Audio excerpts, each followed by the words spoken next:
but it's hers. Okay, just relax. Camera loves you. Okay, so this is Mrs. Jugo, and her husband is Mr. Jugo. Am I supposed to wait? Just wait. Well, okay, it's gonna be edited and stuff, so Okay. it doesn't matter. I'm just like introducing you. Is it still on? Okay. So what's the most important thing keeping your marriage together? You Our can faith. think. Our faith. Your faith? Yes. Okay. And why is that? Well, because I think that the common belief that marriage, when we went into this contract, was for life, gets us through any of the difficulties, which, to be honest, we haven't had any, but it would. And I think that that faith is probably the most important thing for either of us, for each of us individually. Oh, that's okay. Mm. That's great. Okay. So when you first met Mr. Jugo, what was your like initial reaction, or after you started dating? What was your like? How did you fall in love? Okay. I think that my initial attraction started on the phone. We worked together, so we did a lot of stuff, a lot of talking back and forth on the phone. And I didn't actually see him until after I had been speaking to him for a couple of months. Really? Yeah. And so it wasn't like love at first sight. It was like an interest. Like I was older at that time. I was already like in my early 30s, and I had kind of thought, you know what, if I don't get married, it doesn't really matter too much. I've got all kinds of other things going for me.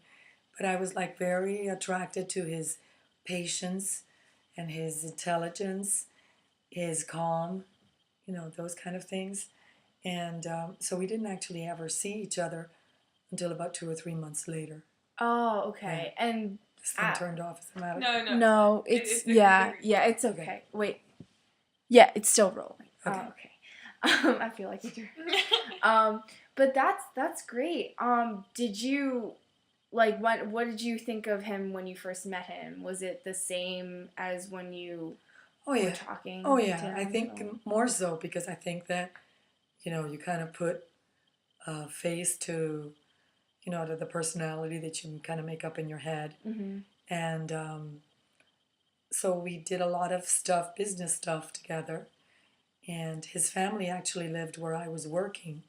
So, and he knew, I knew his cousins well. So all of those things kind of come together. In Venezuelan society, it's very important to know who you're dealing with. Mm-hmm. It has to be, you build on it based on people that you know.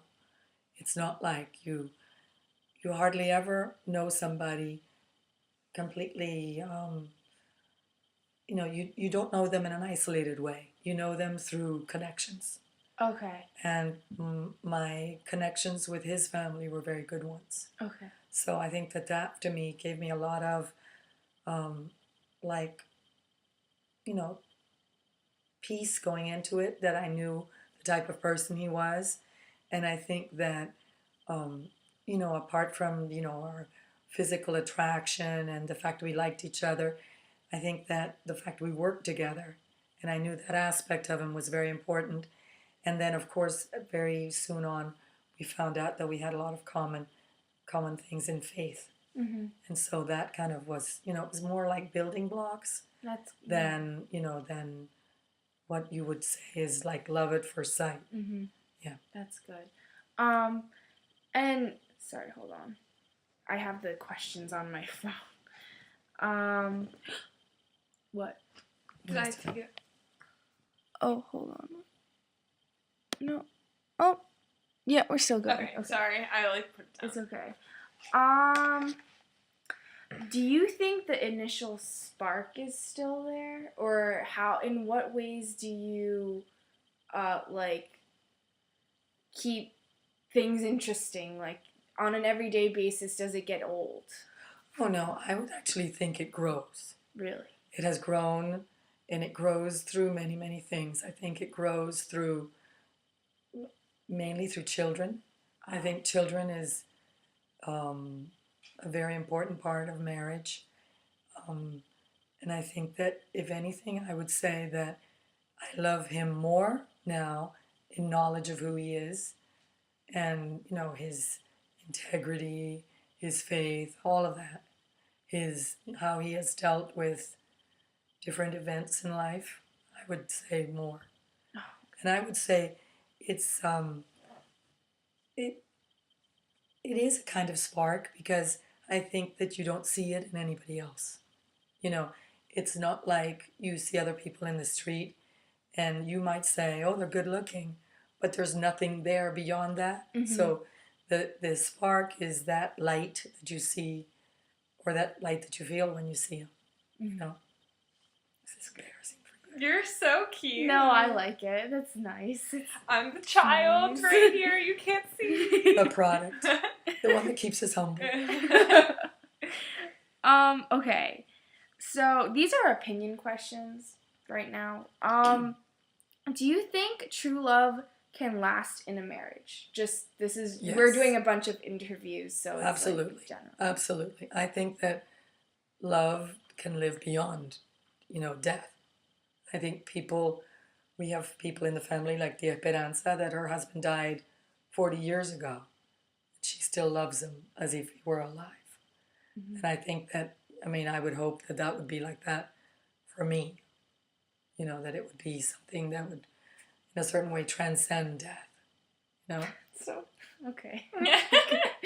Yeah, that's so nice. You're so good at these interviews. Like, I'm just, sorry. Okay. She's famous. This is okay. This is sort of the same. Do marriages stay together because of true love? Well, I think the best of them do. But I think that there's many reasons to do it. I think that marriages should not only stay together because they're in love, but I think they should stay together for children. I think not commitment. I think that not a child that has that has a marriage, that has that love of marriage around them. It makes a huge difference. But that's an opinion. I think that I think it goes through phases. It's I think that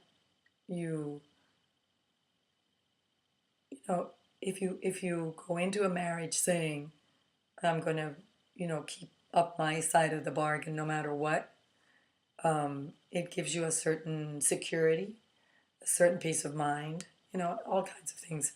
But I think you can say that a marriage survives mainly because of the love.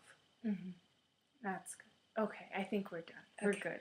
Thank you. My voice so is going to much. sound horrible. Oh no, it doesn't matter. Yeah, everyone will It think you doesn't just have a matter. naturally raspy voice. Yeah. It sounds nice. It's nice.